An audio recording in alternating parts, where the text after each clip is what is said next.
afternoon and Assalamualaikum. Okay, before this ada yang tanya pasal 3 period lesson. Actually 3 period lesson ni is very useful. Sebabnya dia bukan saja guna untuk certain lesson. Actually dia boleh digunakan dalam basically dalam semua lesson. Okay, contohnya in language kan, kalau pre-language kita ada banyak guna macam books miniature. So yalah, sometimes macam ni kita nak kenalkan anak nama-nama untuk setiap item ni.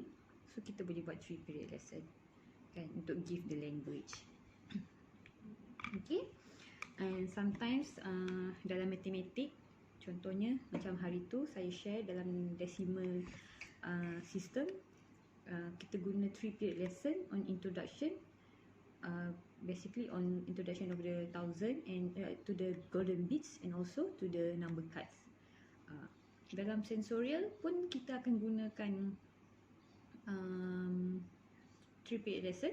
Contoh macam kita buat color tablet. So the best way to teach the name for each color tablet is through 3 period lesson also. So basically semua lesson apabila kita nak bagi language or nak introduce something new, kita boleh gunakan 3 period lesson lah.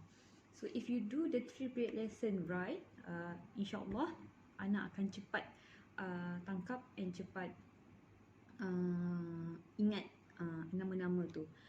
Even macam sandpaper later pun, later on nanti saya share about how to introduce the sandpaper letter pun, still kita guna the 3 period lesson punya style. Okay. So lagi apa lagi, even in mathematics pun kita tadi dah cakap, in mathematics kita guna, in 3 period lesson, in language kita dah guna, in sensorial also kita guna.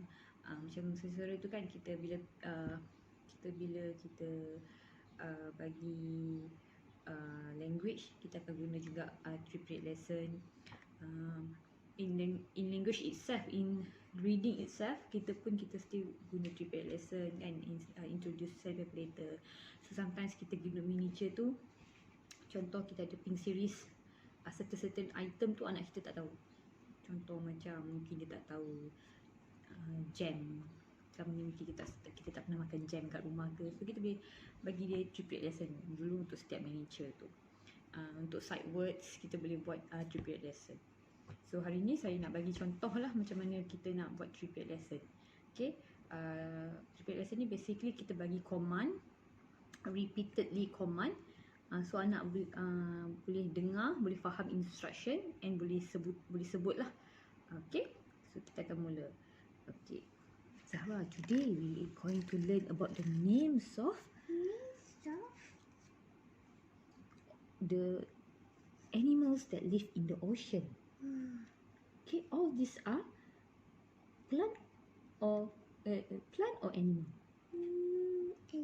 Animal. So we're going to name the name of each animal that live in the ocean. Okay, are you ready? Yes. Okay, where do we put our hand? Where do we put our hand? This is sponge. Sponge. Sponge. Sponge. Sponge. Sponge. This is coral. Coral. Coral. Coral.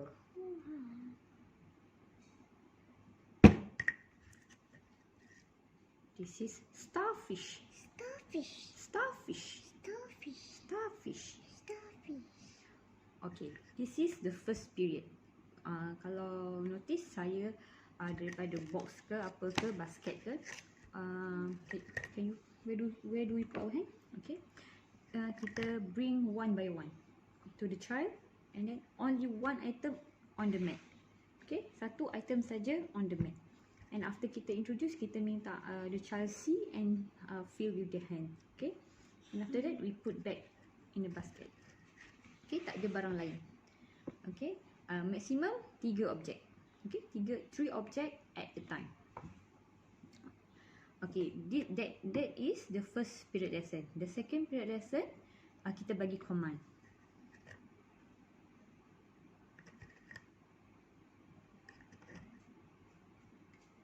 Okay. Masa command saya yang masa 3 period lesson tadi, the last thing that saya introduce to the child ialah starfish, kan? Boleh rewind balik and dengar last kali item yang saya introduce ialah starfish. So for the next command, kita start balik dengan starfish. Okay? Can you point to the starfish? Starfish. Can you point to the coral? Can you point to the sponge? Can you give mommy sponge? Thank you. Can you give mommy starfish? Thank you.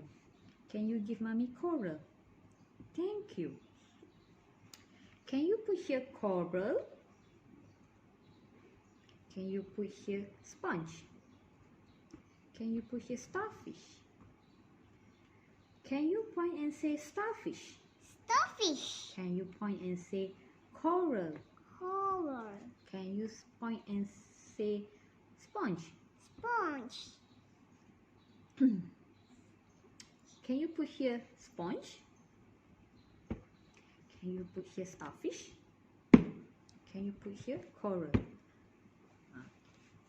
Okay. Kalau notice, setiap kali saya begins with a new command, is always the last thing that kita say. Okay, sebab dalam otak anak tu dia akan ingat the last one yang kita, the last one that kita sebut. So janganlah kalau dah habis dengan starfish ni, janganlah pergi start dengan coral pula. So dia akan macam nanti dia akan lambat register lah dalam mind tu. So when you give a new command, is always begins with the last one that you finish off. Okay, itu second period lesson. Buatlah few times. Okay, different command ke, suruh dia letak, suruh dia susun mix ke, suruh dia letak bawah ke, ataupun suruh dia point and say ke, or give to you ke. Ada banyak command dia. So yang tu actually you boleh Google lah kat info Montessori kot, ada rasanya. There's few commands, just simple command. So basically yang selalu saya buat ialah give to mommy, and then kita try to mix it up. Ada tu, ataupun saya suruh dia susun balik, tapi macam different way of susun. Satu lagi saya suruh point, dan satu lagi saya suruh point and say. Okay, that is usually the command that I use lah. Okay. Okay, for third period lesson, can you put here? Can you put it back? Okay, the third period lesson is very simple. Kita just tanya nama-nama ni. Can you tell me what it is? Sponge. This is sponge. Sponge. Sponge. Sponge. Okay. This is Sponge. this one. Coral. Coral. This one Starfish. starfish. Okay. Kalau perasan, can you put this? Can you put back? Okay, thank you. Can you wait? Let me finish first, then you can play. Boleh? Okay. Kalau notice, bila anak kita salah sebut, kita jangan cakap no is wrong. Okay, kalau dia salah sebut, kita bagi language tu. Okay. This is third period lesson lah. So masa third period lesson ni kita just tanya dia untuk make sure dia tahu ke tak. Katalah let's say dia tak tahu, or salah satu. Okay, salah satu. Can you please wait? Okay, can you see properly? Katalah salah satu tu dia salah.